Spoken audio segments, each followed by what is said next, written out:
All right.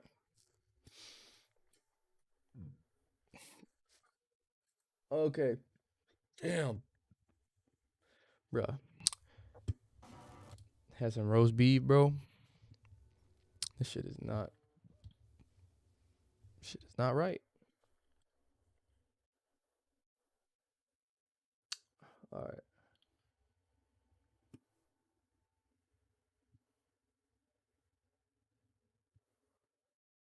Oh yeah, we gonna do that thumbnail later. To be honest. All right. Oh yeah. 1 second. 1 second. Let me see.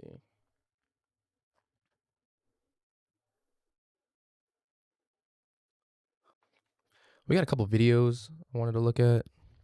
Some trailers for some anime that I have not, or like they had manga that I haven't read, like Solo Leveling. I want to check that out. See if it's any good, really. The 4th trailer. They got 4 trailers. You might as well like release the whole anime from trailers because we're gonna be waiting for who knows how long. It's supposed to come out next batch, but all right, let's copy that. Sorry, I gotta get my chat fixed real quick. Mm-hmm. Mm-hmm. Uh-huh. All right. There. Oh sh.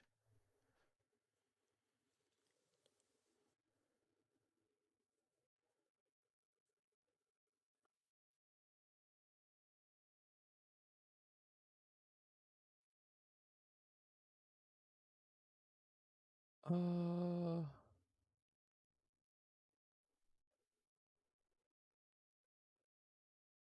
GQ.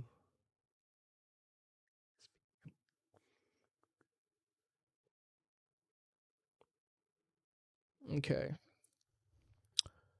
Let me see. All right. Cool. Cool. Cool. Cool. Cool. Looks good.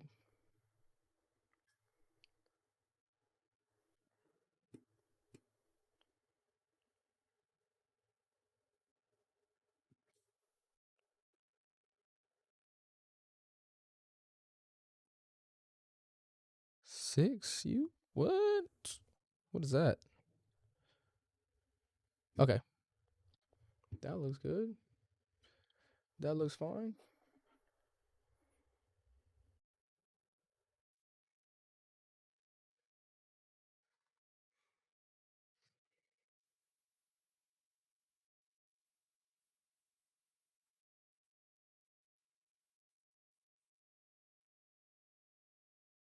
Okay. All right, let's get in this video.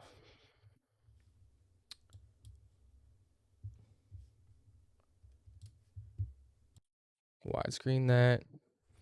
Now we go.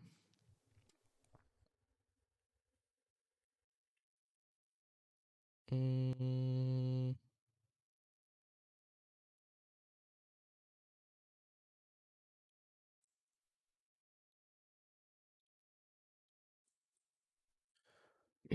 all right, so we're gonna look at Solo Leveling official trailer real quick. I said real quick like 5 minutes ago. Still ain't on it. Hold up.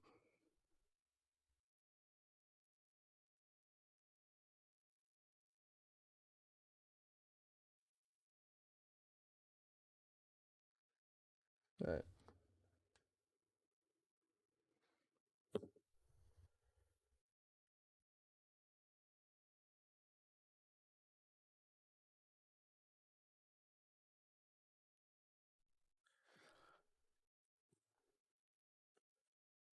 Let me put this on.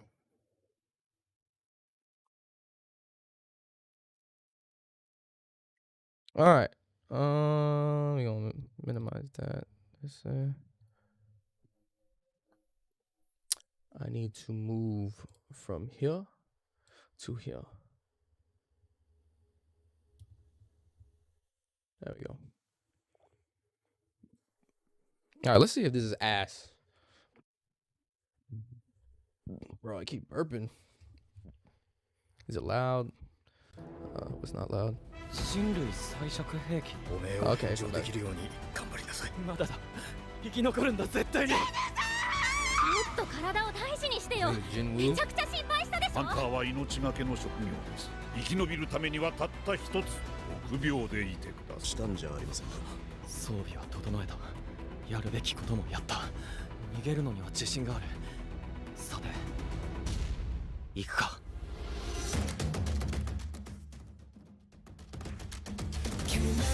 Wait, what's this one? 死ぬつもりはないから。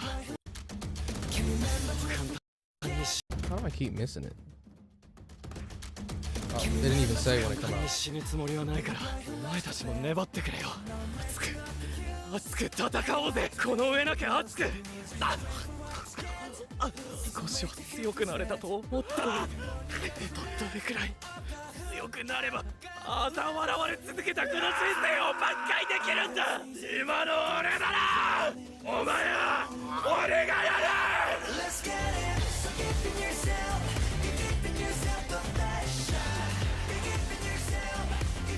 The music's kind of trash,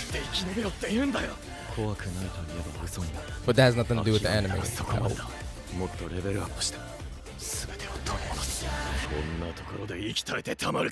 Why his voice get deeper?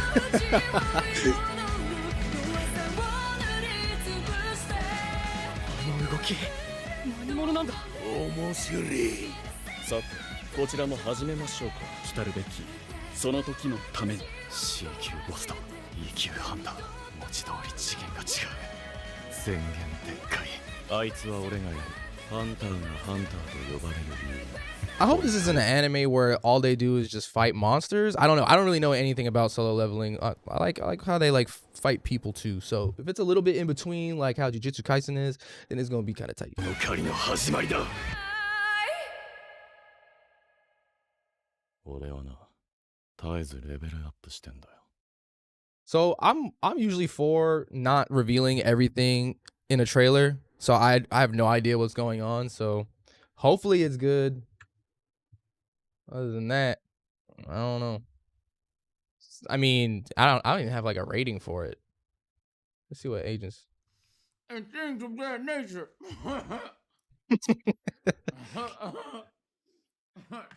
Yo, why nigga call me Timu Duke, bruh? Yo, what's up, Walter King Duke Dennis? What's up, nigga? How you feeling, bro? Man, I'm just calling for my daily wrist tips, man. Can I get some? Hey, man. Hey, man. If she on the first date, she for the streets. Tell me, you gotta test these, bruh. You gotta test these. Yeah, I feel you. Hey, just so you know, man. What's going on, my boy? I'm chilling. How you doing? What's going on? Well, you know, I'm getting a little drippy. You know what I'm saying? Got a little Amiris on. I got a little spider fit, Montclair jacket. I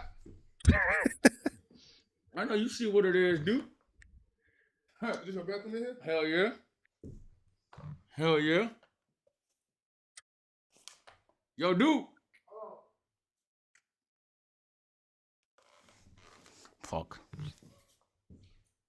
Spit him out. Take him out. Why? Take him out. Why? Bro, this nigga's gatekeeping. I can't enjoy some grills, bruh.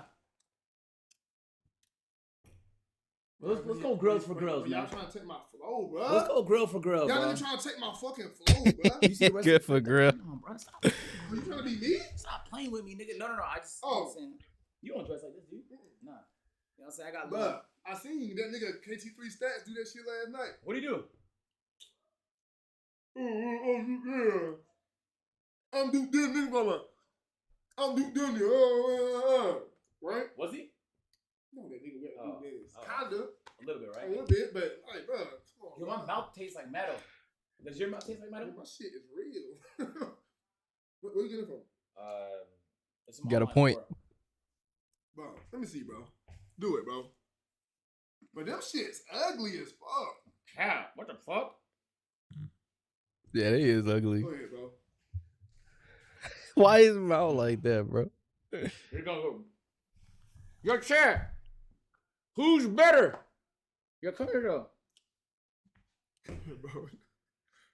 Listen, though, pal. Uh-huh. My shit look better, bro. My shit dancing, bro. You can see my shit bouncing off the lights. Do your best, dude. Uh-huh. Boy, no way, boy. That's 2020. That's 2021, bro. We should owe those. That's 2019, bro. Like I got the date for all of them. That's current. You know what I'm saying? Yeah, right. Oh shit, man. Tight shit. My shit tight shit. Yeah, tight shit. Yeah. This shit not bad though, bro. Who made yours? Shit, tight shit. Yeah, me too, bro. I can't. You don't want to say too much. Right. I see you got to do it. You got your shit. Oh yeah, shit. I usually do it like that. I forgot. Oh yeah. I forgot. I dead ass forgot. Yeah. These the same ones Kai had? I don't know. I ordered these bitches a long time ago. This is just arrived though, bro. We ordered this shit 3 weeks ago. I'm not using the same ones he used. Yo, he got that fake shit. My shit came from, what that nigga name? Ellie, bro. Ha ha. Hey, give him that smile, dude. Smile at these nigga, man. Show that shit. Hey, man, come on. Let that shit show for what. Hey, smile at these nigga, bro.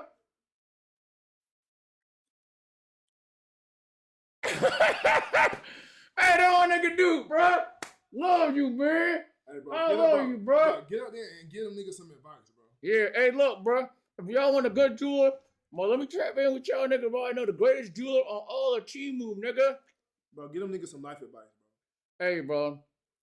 Like I told them a second ago, bro. If she fuck on the first date, she for the streets. You hear me? Nah. That's not a fact, bro. I don't know, but we grown, bro. We are grown. Never mind. Yeah, bro, you never mind. First date, bro, you good. Bro. Yeah, you just testing out the water. You straight. We grown as fuck on here, bro. I always tell niggas, though, hey, man, invest your money, nigga, on assets, not liabilities. No, bro, Dude Dennis would never say nothing like that. Did he ever say Dude that Dennis shit? would never give niggas financial advice, bro. Oh yeah, that's agent shit. Listen, bro, tell the niggas about how not to trust bitches, bro. Hey. Talking about liabilities and shit, bro. Tell them not to trust no bitches, nigga. Hey, man, if you making more than 50,000 and you're self-employed, get yourself a fucking accountant, my nigga.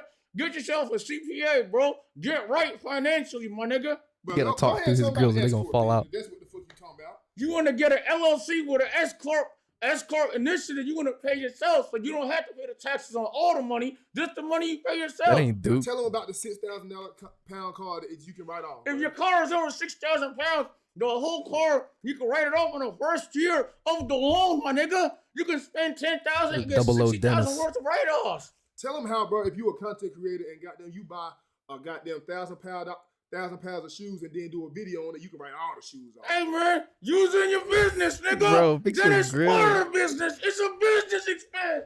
Yes, sir. Yes, sir. Hey, y'all niggas, man. That's stupid. All right, we gonna watch Film Theory, How YouTube Broke Your Brain. Your favorite YouTuber is killing pop culture. Whether it's me, Mr. Beast, the Game Grumps, Binging with Babish, we are all guilty. In fact, all of YouTube's guilty. And it's not just on this platform either. Netflix, Disney Plus, yeah, them too. Max, Prime Video, absolutely. When it comes right down to it, on-demand viewing of entertainment has slowly eroded away the very fabric of our collective cultural identity. And whether you realize it or not, that's a key reason why many of you watching right now are suffering from depression. That's why anxiety levels are on the rise. It's why America is a political hotbed and why so many people are questioning how they fit into the world right now. It's all because of this. Behind me are the most expensive cars in the world. My ability to stream Mr. Beast right now, or The Office. Today, smoking is gonna save lives. Or Avengers.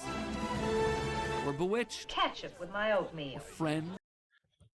I like Mr. Beast, right? And I ain't gonna lie. Mr. Beast coming onto the YouTube platform and just like killing it. Good job to him, you know what I mean? But he definitely kind of fucked up the space. Like he definitely made it hard for like smaller YouTubers, because the fact that he just keeps pumping out content, like as soon as somebody sees his shit, if they have like post notifications on, or not even that, just YouTube's gonna push his videos to the very top. So whenever you see him, they're just clickable, you know, and like they're the audience is meant for is for like kids nowadays with like very short attention spans. So he is pretty much created like the YouTube space right now, unfortunately, but can't do nothing about it. Or Breaking Bad, or Game of Thrones, Gotta adapt. or Game Theory, or Film Theory. God damn.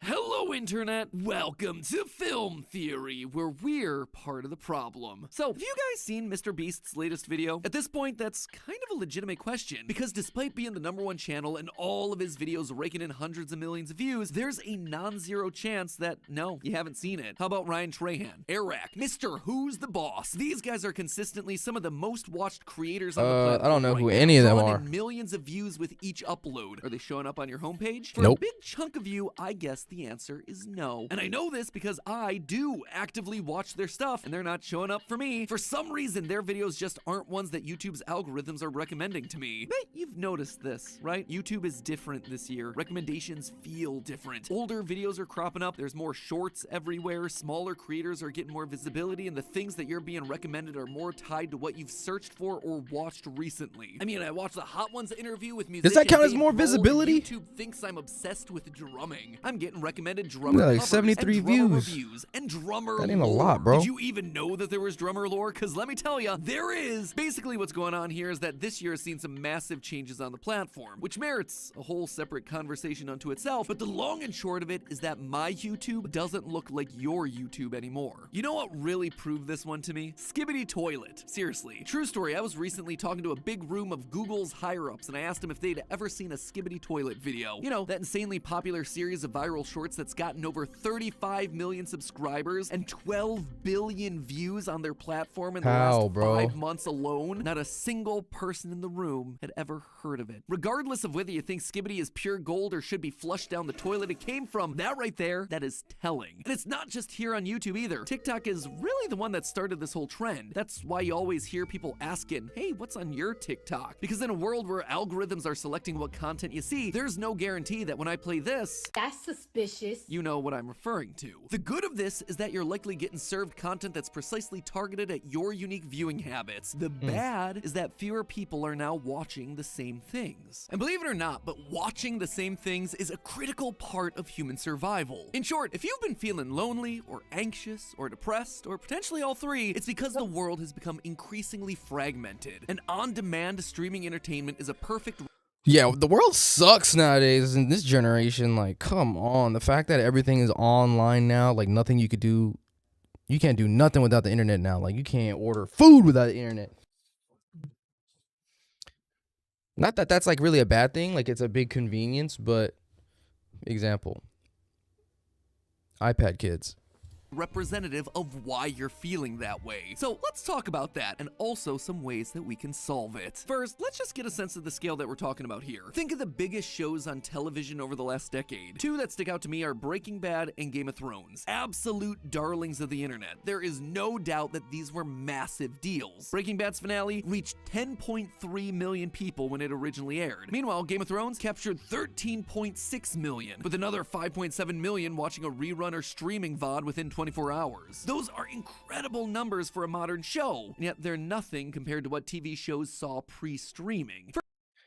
Breaking Bad is way better than Game of Thrones. Even though we're not throwing those comparisons out there, I just want to let you know, if you haven't seen either of the two and you want to only pick one at the moment, Breaking Bad is what you want to watch, because you're going to be really upset at how Game of Thrones ends, because it was trash. You know, like the whole entire season and the seasons before the final season were great. They completely dropped the ball on the final season of Game of Thrones. I'm telling you.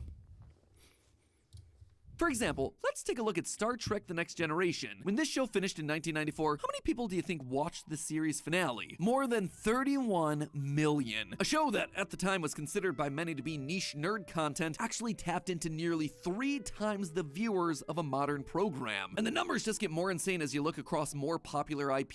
52.5 million people watched Friends as it ended. Seinfeld got a whopping 76.3 million viewers. I kid you not, people were literally gathered at Times Square to watch the finale together. Cheers was sent off with 80.4 million viewers, and MASH ended with nearly 106 million people, making it the single most watched broadcast in American history that wasn't a Super Bowl, a president resigning, or a moon landing. Sure, Mr. Beast can pull 100 million viewers no sweat, but that's talking global numbers across the span of a couple days, with ads that are randomly decided by an algorithm based on your tastes and randomly placed throughout the video based on how you tend to watch videos. By contrast, these massive TV moments were people all at the same time, all in the US, all watching an event unfold together in real time. It was scheduled into their lives. Streets were empty. Everyone was fed the same commercials at the exact same time. And when it ended, everyone was released as one big unit. So afterwards, when I said, "The tribe has spoken," or "What's up?" or "Eat my shorts," you got it. You knew the references I was citing and you were able to respond back in kind. It was a shared cultural lingo that you could reasonably assume most people you talk to had also been exposed to. But think about what that means in the age of on-demand video, in the age of YouTube, of TikTok and Netflix. What can you rely on people to actually know? That's just a theory? Yeah, maybe, but for as big as our channels are, we've always been niche. Like, comment, and subscribe. Sure, but it's also too broad. It's too vague. That's on everything from a beauty vlog to a locksmithing how-to. It says nothing about who you are, who we are as consumers of content. And of course, this isn't only affecting TV. Avengers Endgame was the last big cultural movie moment to happen in theaters. And now, just 4 or 5 years later, the pop culture encyclopedia has largely run dry. IP like Marvel and Star Wars were among the last holdouts of shared cultural touchstones. But because of how they've been strip mined for content, their importance and relevance have largely been on the downswing, with ever-decreasing box office returns. And what's risen up to replace them? Nothing. Well, nothing except the Taylor Swift Eras Tour streaming in theaters. But again, why is that such a big cultural touchstone? Well, because she's one of the only artists to have made it big before this on-demand explosion, with albums dropping in 2006, 2008, 2010, and 2012, all before Spotify came in and solidified music as the on-demand entertainment source it is today. And as a result of getting a foothold early, she's been able to maintain relevance through consistent releases ever since, leading us.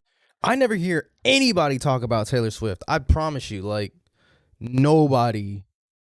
And it might just be because of the region, maybe, but I really only know one person. I said nobody, but I only know one person that listens to Taylor Swift. And Jack Harlow, bro. Like, how is Jack Harlow at the top of the music list right now over Drake? I mean, I'm not like the biggest Drake fan, but how is Drake, who has been around for like what, decade, not as poppin' for a great album than Jack Harlow?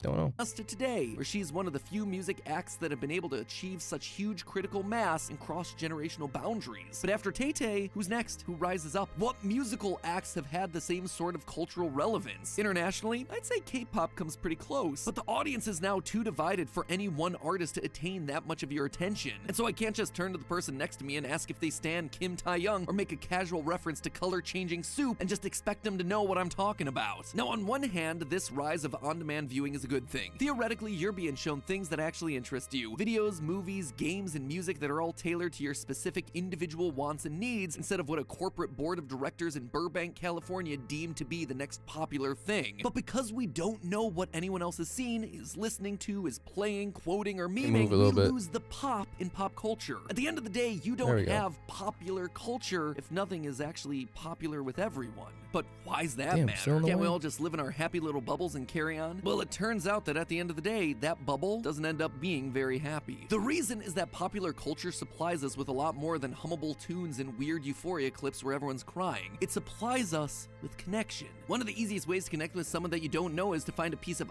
IP that you both know something about. Wait a minute, you also watched the finale of Seinfeld? Well, hello! That's true. Oh, you saw Infinity War? Why didn't they just go? I think TV shows and movies you watch are like a great way to bridge gaps in like relatability with somebody. Because, you know, like for me, I like to work out a lot. Not everybody likes to work out. Okay, so I'm not gonna bring that up because that might be like an uncomfortable topic or just generally something they don't want to talk about. Like in work, everybody works, but nobody really want to talk about work. You want to talk about stuff outside of work, and this is exactly what this video is pretty much about.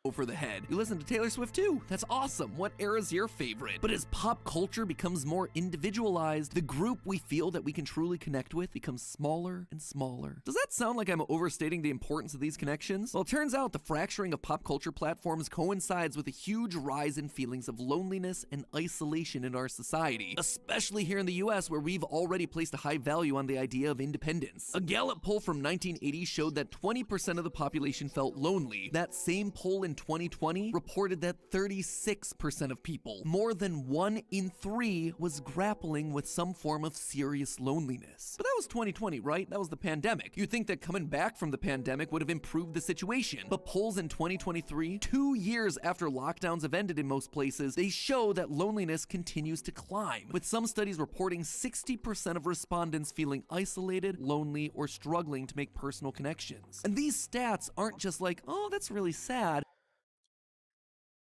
It's an epidemic that disproportionately.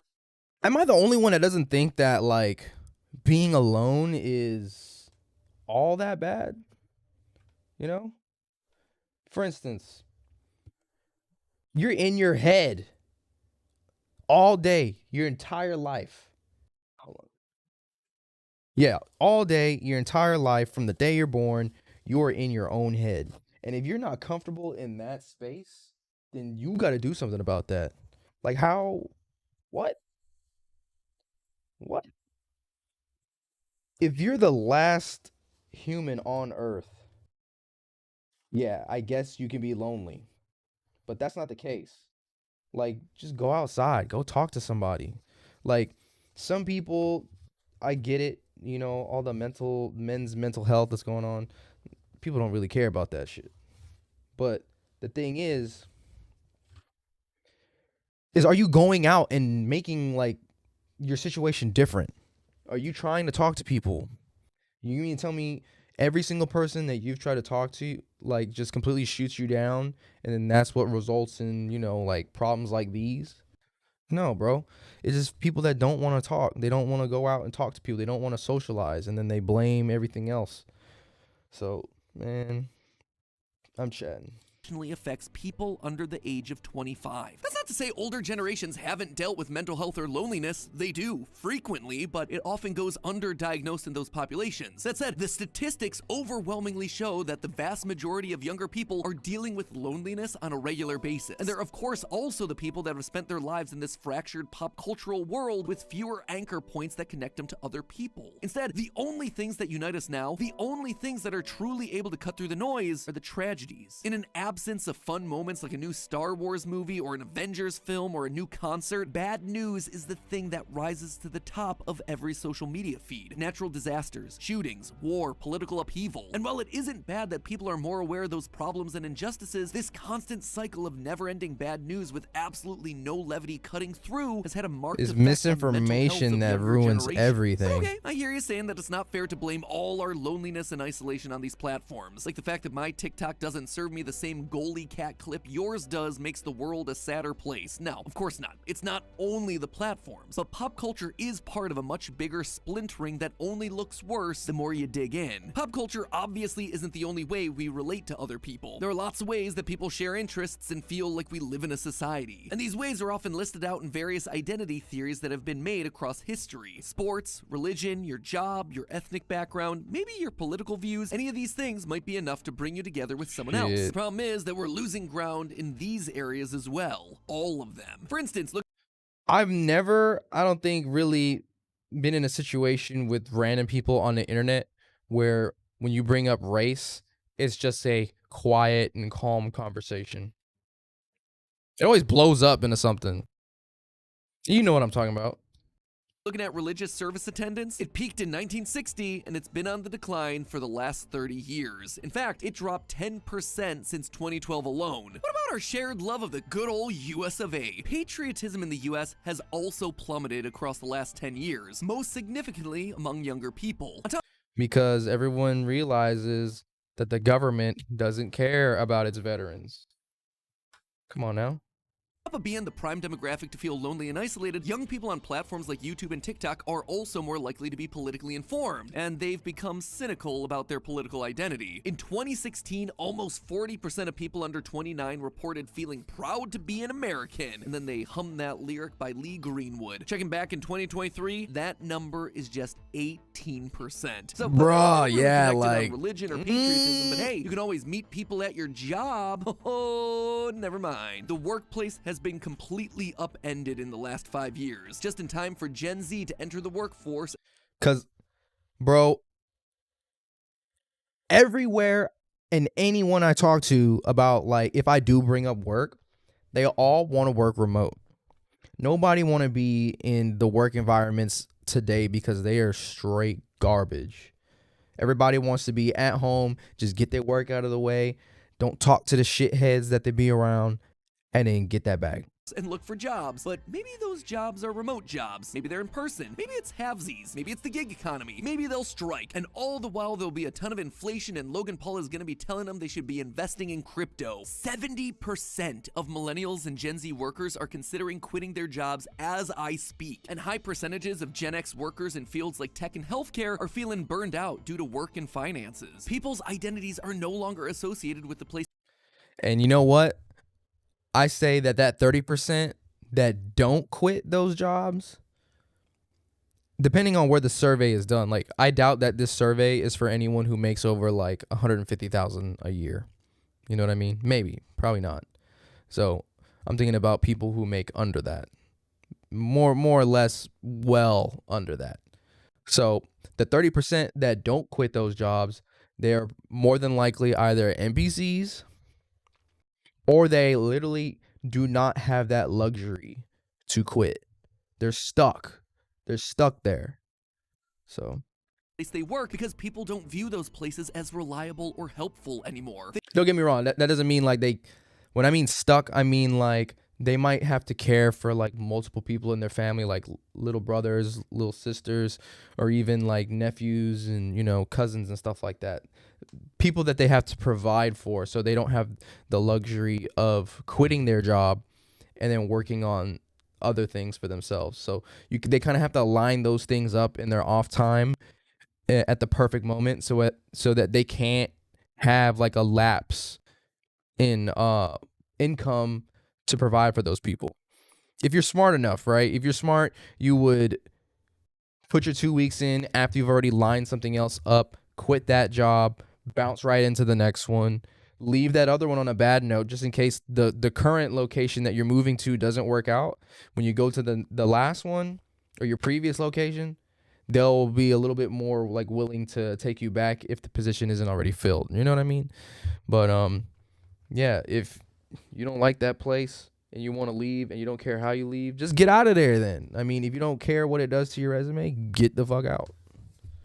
They feel financially insecure and underpaid, enough so that basically half of all Zoomers, Millennials, and Gen Xers all have themselves a side hustle. My parents, by contrast, have worked in the same job for over 40 years. Look at where I am. So for them, their job is a core part of their identity. But for young people now, they're disillusioned with corporate culture and mostly just want to get out. So your job's not making you any positive connections these days. What then does that leave us with? Well, according to identity theory, it leaves us with things like extreme political views, or extreme viewpoints on topics like gender, or extreme stances on race. All these areas where we've historically worked to break down barriers, improve communication, and at least attempt to work together. Instead, walls are now getting built back up as we attempt to define ourselves by how we're different from the other side. The scope of all of those things goes well beyond this little old theory on the internet, but suffice it to say, these are areas where a large percent of the population also feels divided or isolated or scared, and doesn't feel able to connect with those on the other side of the issue. So the TLDR is that if you feel like it's a really lonely time out there and it's bizarrely hard to make connections with your fellow humans on any basic level, you're right. We are more fractured and divided than ever everywhere we turn, and it's because the institutions around us that used to give us connection and identity are crumbling. So what then do we do? In a time when we really want to feel connected with something, what's the thing that'll help make us feel connected?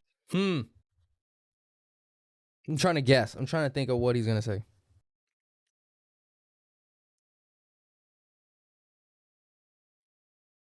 Um, it's on the tip of my tongue. I don't know. I thought I said it earlier though. Like social interaction, like natural social interaction, relatability, or people are looking for someone to be genuine. That's what it is.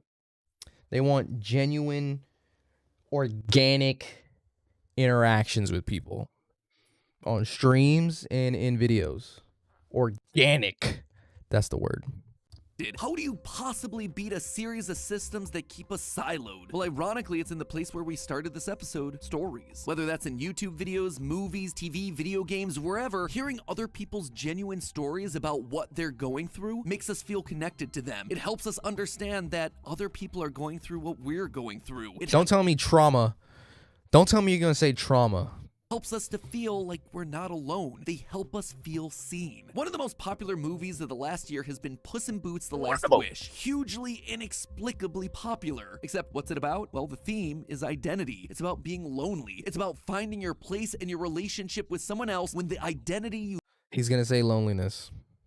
thought you had crumbles away. Huh, go figure. Kind of matches what we're talking about. Or how about the biggest movie of the year, Barbie? You know, the story about a person, a doll thing in a world where their role used to be clear-cut, but now she Never doesn't know watched what her it. place Was is it anymore, good? what her identity is, which has left her feeling, say it with me now, lonely and isolated. And she finds herself in the end by being a woman. And there's that big speech in there about how hard it is to be a mother and a woman and how there's so many expectations. Oh my gosh, it's almost like this whole movie is relatable. The stories that now cut through the noise don't shy away from this splintered feeling. Instead, Relatability. they face those feelings head on. Authenticity and honesty about the one universal that we all feel, loneliness, is actually what's helping to unite us.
Dog.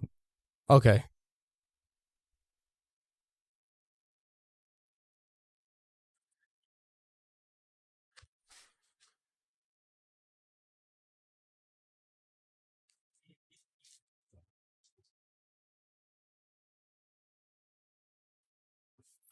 Man,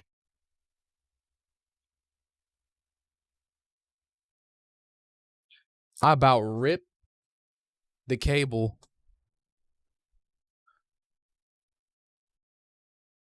out of my computer. Okay, so we good now. Oh, I gotta fix these wires.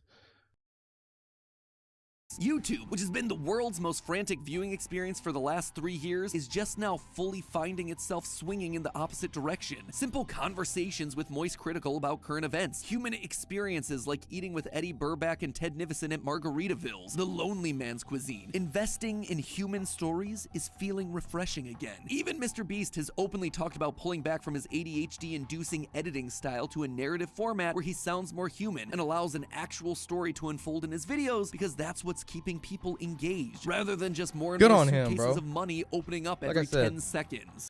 I ain't got a problem with Mr. Beast. It's just he just made it a lot more difficult for anybody to be seen. That's the way the game is. You got to kind of adjust, you know? Ooh, I think my voice was getting a little too loud. Will this instantly solve all our problems? The root cause that makes us feel so divided? Have us feeling great and making lots of friends and have hair-braiding sleepovers soon? No, definitely not. But there's a recognition out there that talking to real people, telling real stories, and being honest about where we are, it pays off. While we're Being in this phase genuine. of splintered existence, seek out the real great stories that feel honest to where you are right now. Don't be afraid to talk about what it's like to be lonely, and do it in increments that are longer than 3 seconds. You could even go out on a limb and not set it to a trending sound. It's not guaranteed that everyone else you know will see the same things you will, watch the same movies you will, play the same games, or have the same experiences, but the important thing is that by watching and sharing stories that are real and relatable, we'll start a new pop cultural trend built on what it means to be human, with all the ups and downs that entails. You know what? It's not a bad place to start. But hey, that's just a theory. A film theory. Very like scoot up. All right, we're gonna give him a light. Let me sit up, bro.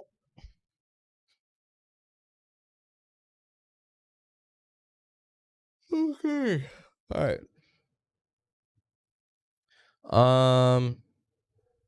Let's see. Okay. Make sure I'm not leaking anything. So what are we gonna watch next?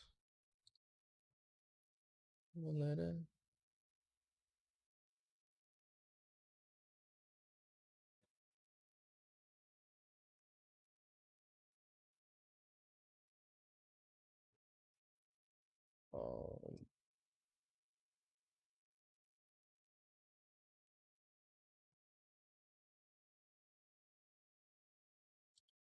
what the hell is this?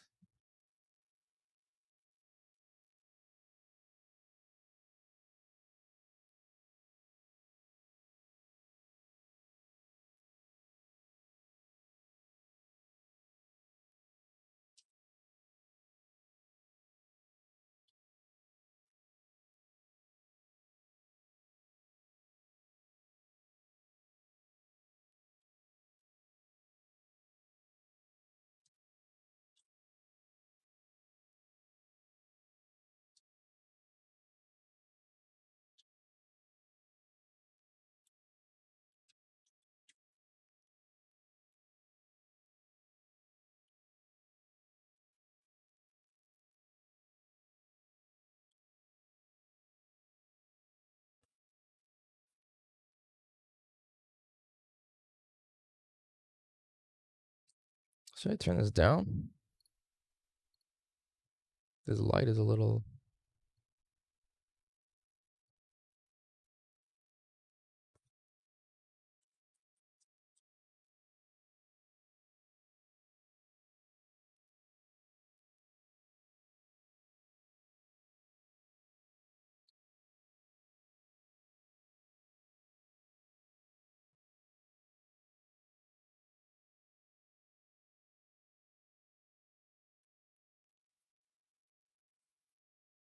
I know y'all seen this shit, bro. Look at this.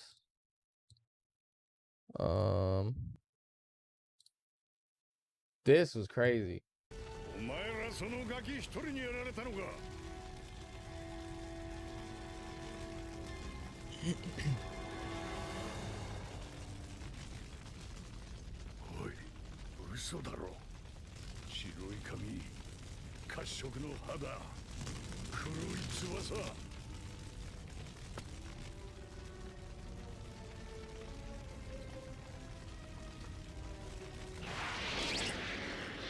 That's so cool, bro. That's so cool. Look how cool his character design looks, bro. That's crazy.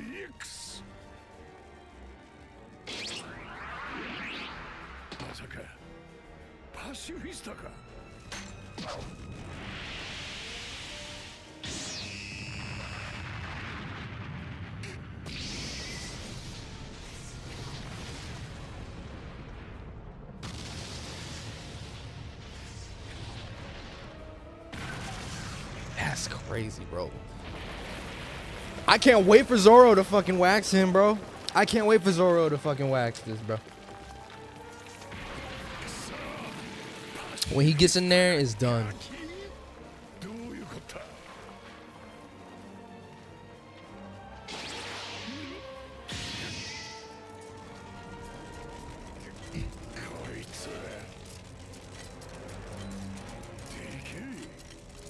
He should have lost that arm. I don't care. For him to be able to cut through a mountain like that. Blackbeard's got some strong hockey to block that.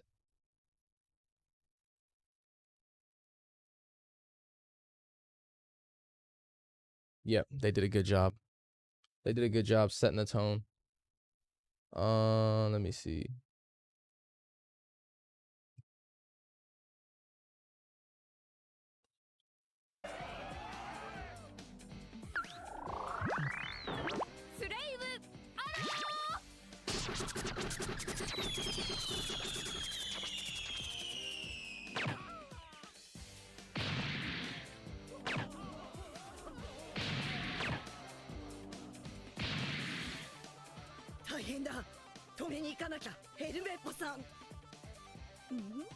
Trunks. Yeah, Trunks look a little funny, bro. He's a little different.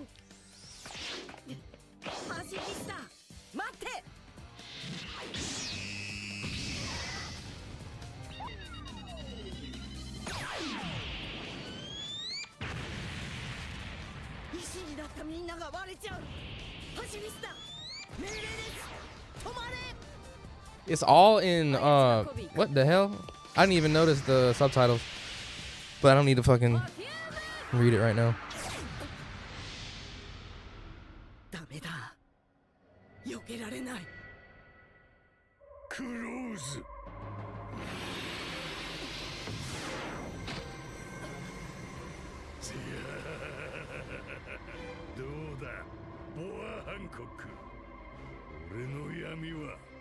This is probably like one of the best episodes I've seen in a minute.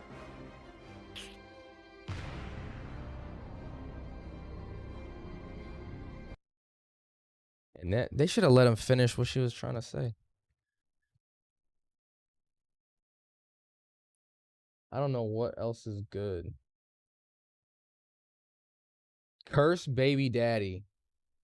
That's insane.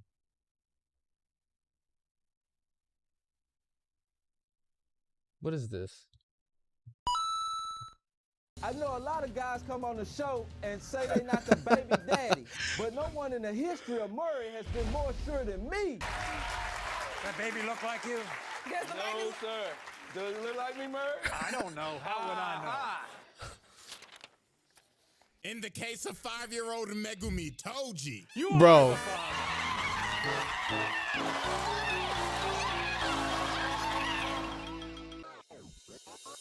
That already started off kind of crazy.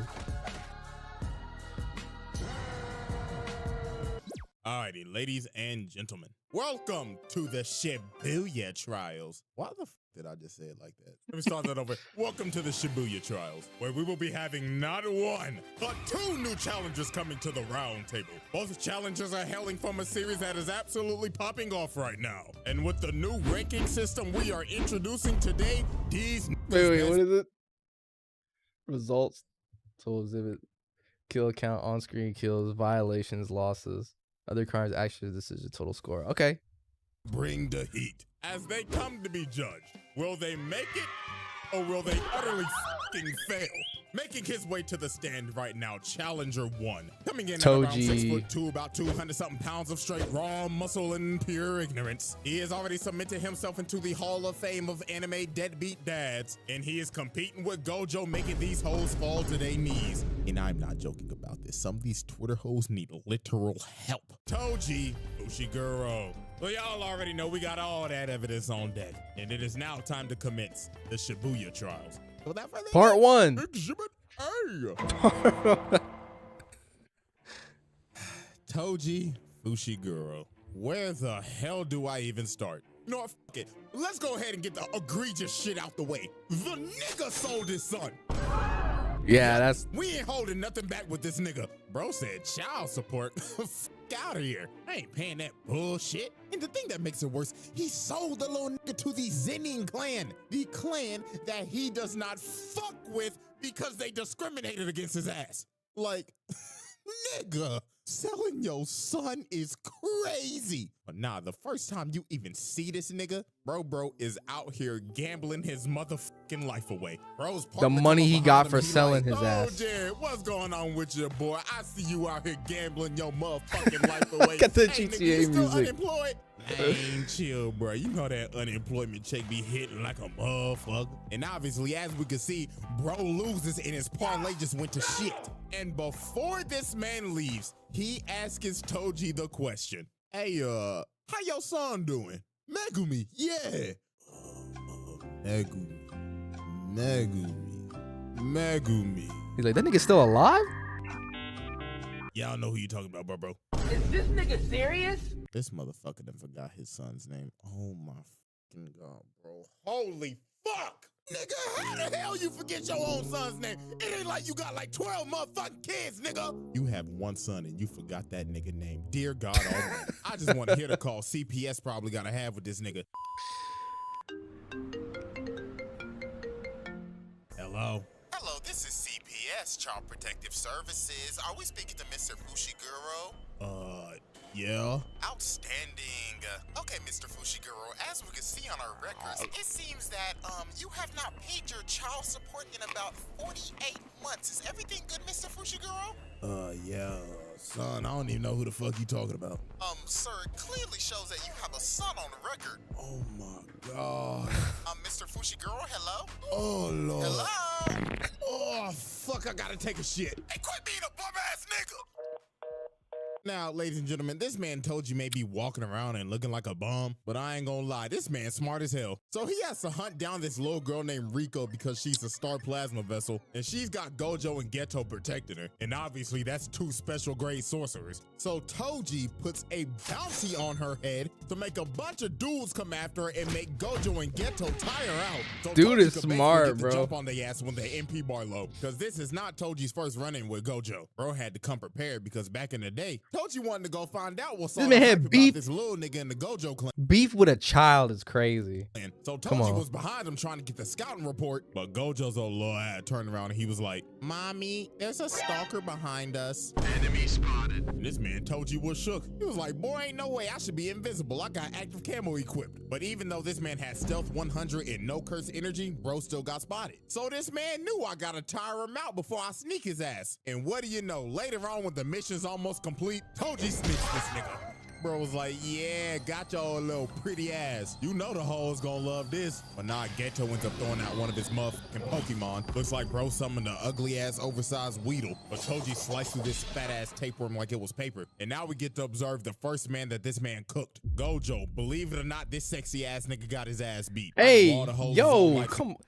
You know what? I was hoping that this wasn't gonna turn into some like character glaze, because I was gonna let it get away. We were 5 minutes in, you know, he's hyping up both the people. He's typing up Gojo and Toji, but he didn't have to add all that glaze on top. Support seeing Gojo get his ass whooped. So Gojo ended up telling him, hey bro, the bounty's off of her head, bro. But this man Toji told him, man, young blood, I took that motherfucker down because I set that bitch. Oh my God. Bro is a scammer. So Toji starts moving at buck wild speeds with this freak ass physicality because of his heavenly restriction. But this man Gojo got my face, whole ass nigga. And he said this man Toji flying. Look at the ragdoll physics. But this did not stop this man at all. Bro is moving like Sonic on them bouncy ass springs. So Gojo said to hell with this and just flattened the entire area, thinking he did something. But this man summoned a bunch of nasty ass mosquitoes, looking like it's summer down here in the fucking southeast, and uses him as cover to sneak this nigga. And this is where all the Gojo girls were on life support. He started stabbing the shit out of this nigga. Bro became Michael Myers. Then he went for the legs. Started filleting that nigga. Then he hits him with the hell sweep. Then stabs him in the head and slams him on the ground. Jesus. Yeah, I don't know how Gojo came back from that shit, because that was crazy. But nah, bro said, hit the fucking weight room, weak ass boy. So after Toji put this man Gojo on a poster, meanwhile, Ghetto's with Rico, and I ain't gonna... So then it starts playing this emotional ass music with her backstory playing in the background. Like that ain't a red flag. And she like, oh my God, you're so sweet, huh? Oh, I know I am. Take my hand, shawty.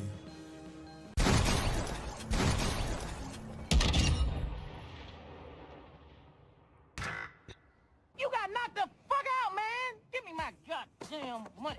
This man Toji one pumped the shit out of this bitch right in front of this man Ghetto. And this man Toji was like, I ain't gonna lie, my boy, I was hearing all that shit and I just had to stop you from embarrassing yourself. So Ghetto got mad as hell and attacked him with another Pokemon. Shit, this one looked like a variant of Gyarados. So it ends up slamming him down into the tombs. But the attack did absolutely nothing to him. Bro has no scratches. And I ain't gonna lie, this next part is nasty as hell. So Toji starts explaining how he be moving with no curse energy and how he be using Sneak 100 without being detected. And this man pukes out a cursed spirit that he keeps inside of his stomach that basically stores all of his cursed tools. So basically this nigga's inventory is located in his stomach. That's nasty work. But you know what? If you really think about it, bro really got a video game inventory. So Gato sends his big ass cursed dragon at him again and starts shooting these beams at him. But he starts quick stepping them hoes, jumps up, slices the dragon in half. And he's got this man Gato probably shitting himself because he's bamboozled. He is like, how is a measly monkey doing this right now? So while they on this bridge, Gato pulls out his final attack, and this man brings out the slit-mouth woman, asking, am I pretty? With your ugly ass. But Toji's like, nah, bitch, you ugly as shit. And slices that motherfucker up. So then Toji started slicing up Gato, but the X marks the spot on his ass, probably gave him the Luffy chest scar, then 720 tornado kicks the fuck out this nigga right before the bridge falls. And it was over for bro. GG's. And look at this disrespectful shit. Bro just walked over to his body and just kicked the shit out of his unconscious face. Bro was like, you ugly as shit, nigga, with them big ass ears. Shut your trap, nigga, and never raise up a bitch again. Yo, what? After he finished beating their ass, this ends up jogging his memory and he's like, oh, I do have a son. Really, nigga? So later on after this, Toji delivers old girl's corpse over to the client, and she ends up getting shattered out like Cell Shat Out 18. And this nasty old ass looking nigga like, yes, very good. Looks like the body's intact, and the bitch is not breathing. Excellent work, young gentleman. I will be sending you a bonus. Tell them to bring me my money. So why this man spent all that money on a track going off to for the real. dealership going to buy the Hellcat, but he ends up seeing this man go. Oh hell like nah! a absolute fiend, a straight booty bandit. So obviously Toji think he tripping. He like, man, what the fuck going on? Sitting here fantasizing by laying you on your stomach and tuning that big old red ass up and long and that pussy to the squirting and farting, squirting and farting, squirting and farting. Oh my god, this nigga is bro. crazy. So after this, man, Gojo just finishes yapping for like 5 Dog, minutes what about some the bullshit. Out fuck here did I explaining just how he listen survived. to? Nigga, we get it. You're broken. Somebody for real need to get the patch notes on this nigga. Like, bro is actually busted. But Toji was like, oh, hell no, I'm about to send your crackhead ass to rehab. So Toji started attacking, but it was futile. This motherfucker done unlocked Ultra Instinct. Bro said, bag your ass up, nigga. Like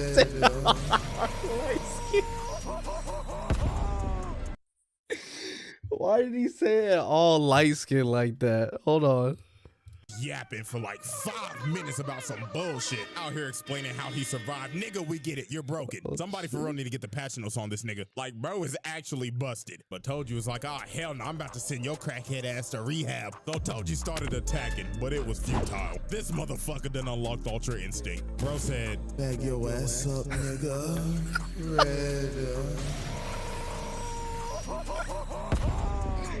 This man Toji done got blasted. Dog, hold on.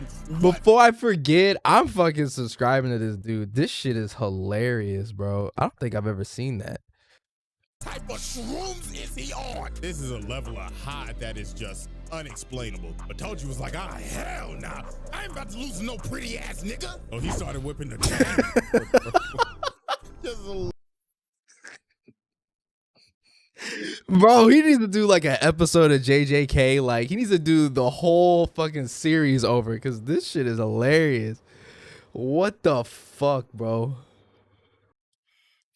What type of shrooms is he on? This is a level of high that is just unexplainable. But Toji was like, ah, hell nah. I ain't about to lose no pretty ass nigga. So he started whipping the chain. But bro, just look at this. Time has just slowed for bro. Bro said, like, what are you supposed to do about this? How do you fight this? I ain't gonna lie, if I was Toji, I would have just gave up. There is no point of fighting this broken ass nigga. But it was too Yeah, I want to fight him no more. Oh no, this nigga's. What made Toji think he had a chance after he stabbed him in his head? He cut his stomach up, jacked up his legs. Bro, you literally killed him as much as you can kill anybody.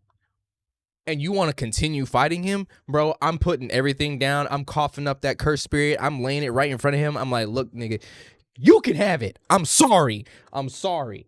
Because I know that if you blast me with one of them things, I'm dead. I'm gone. Like, this ain't for discussion. Take me. Whatever. I'm done. Fuck it. Too sexy. I'll go see my son.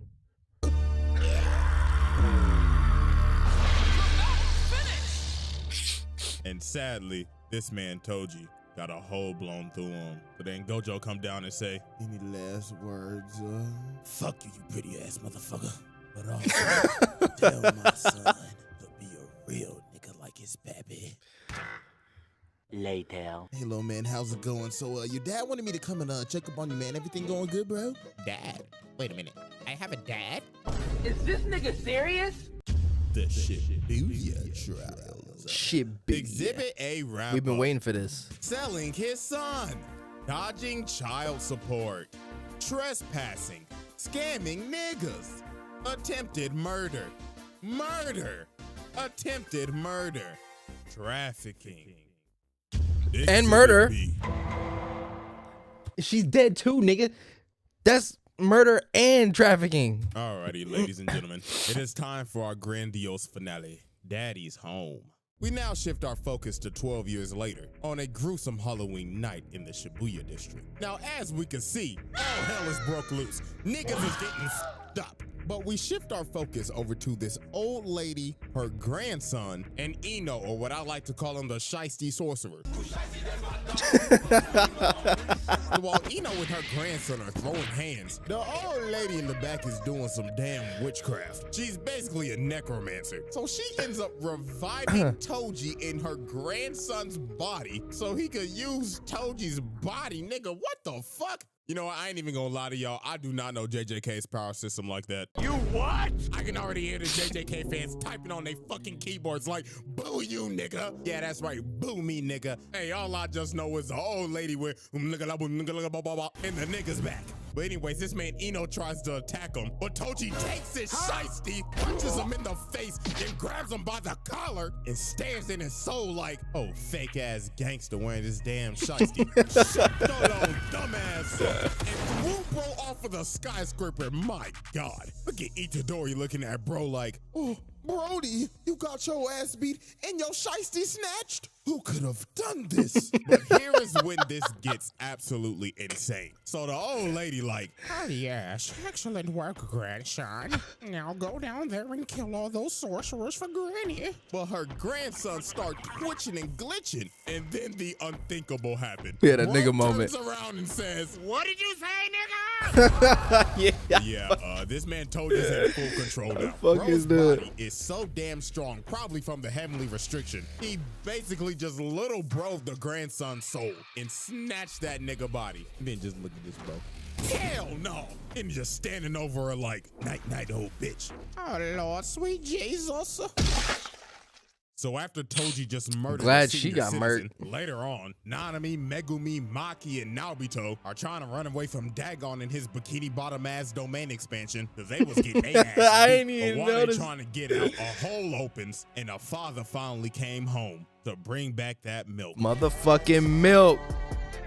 So the first thing this man Toji does, Dad, did he just play Daddy's Home? Home? Tugging that shit like, give me that shit, and just yanks it away from her, like taking candy from a baby. And while he's walking towards Dagon, Naobito ends up realizing, oh, sweet Jesus, Toji! And this man was just walking like a Terminator, a literal killing machine. So Dagon's old ugly ass looking like Squidward in a mind flayer fused started thinking, he has no curse energy. This is barbecue chicken. But my man was about to get cooked and served into a gourmet food at a seafood joint. So Dagon turns pregnant and shoots out this fat ass eel, but Toji slaps it and splits the sea like Moses. And damn! Pause. He hit this man so hard he indented his face and lifted his ass 10 toes off the ground. So he sends him flying and starts hawking him down on the water and beating his ass with these nunchucks. He got this buff ass octopus fighting for his life. And then look at this, he ends up sending out these piranhas and one lands on his face, but he bit that nigga. You know how raw you gotta be to bite a damn piranha? Oh nah. And you know what? We saw Sukuna do the same thing with Maharaga's blade. So look at that power gap right there. He caught like a domain expansion piranha, and Sukuna caught like the ultimate killing machine's blade. Like, that's crazy. So then he hits him in his pregnant stomach again, and he ends up trapping him and sending him underwater, and a bunch of piranhas start nibbling on him. Then this fat ass water bug comes from the depths of the ocean and sends him flying, but Toji chops up all the piranhas and tells the water bug, sit your ass down. And then this is where the fight just got brutal. Now they're on shore, and Toji just starts walking to bro and just starts beating the shit out of him, just hitting him over and over again. He even wrapped up on bro and drop kicked his ass. So then he started sharpening these damn nunchucks, ready to take the life out of man's. Bro said, anybody down for some fried calamari? So Dagon ends up becoming pussy and tries to dip so he doesn't become seafood. But now Naobito stops him, and Toji jumps up and stabs him in the head. And this is where Toji's voice actor turned back into his most famous role.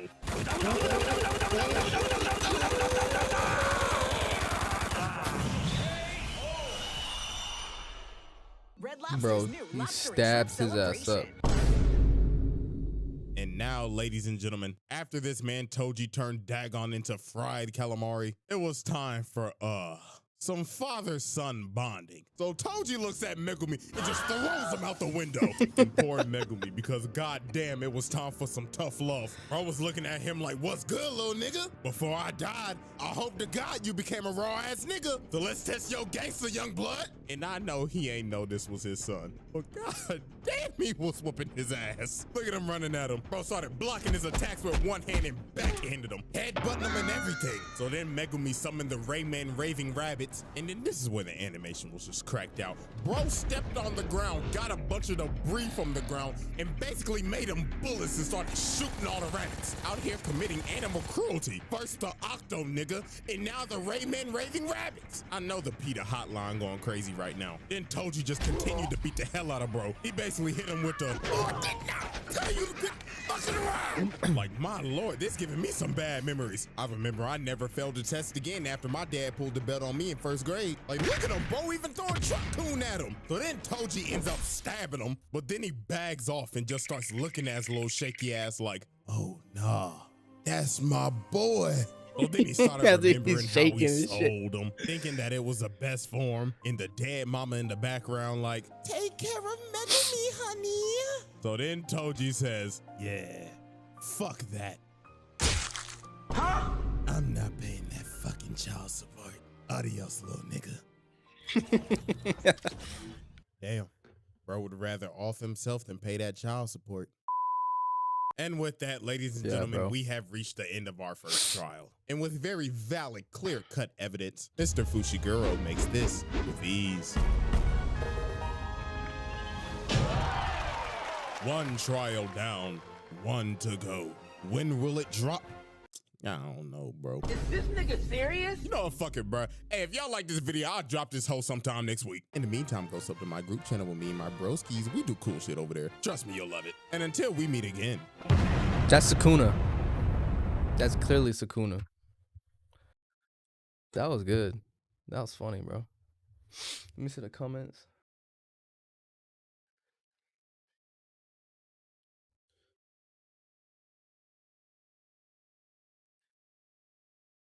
I did not know that he was voicing the dude that voiced Dio. All right, I'm about to end the stream. I'm gonna get on tomorrow. If you got any games too, let me know.